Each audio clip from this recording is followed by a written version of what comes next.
সঙ্গে নাই তাদের জন্য কি হস্তমৈথুন করা জায়েজ আছে নাকি না জায়েজ?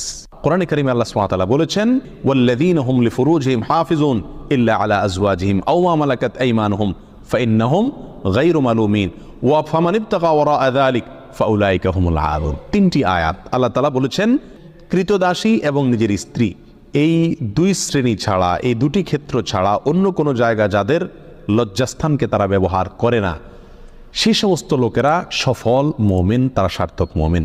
ফামানিবতাগা ওয়ারাআ যালিক, আল্লাহ বলেন এরপরে তৃতীয় আয়াতে, যারা এই দুটি ক্ষেত্র ছাড়া, স্ত্রী এবং কৃতদাসী এই দুটি ক্ষেত্র ছাড়া অন্য যে কোনো ক্ষেত্রে তাদের যৌন চাহিদাকে চরিতার্থ করে মেটায়, আল্লাহ বলেন ফাউলাইকা হুমুল আদুন, তারা হলো সীমালঙ্ঘনকারী। তাহলে এই আয়াতের আলোকে পরিষ্কারভাবে একজন মুমিনের জন্য হস্তমৈথুন করার কোনো অধিকার, কোনো সুযোগ, কোনো অনুমতি ইসলামী শরীয়তে নাই। এটা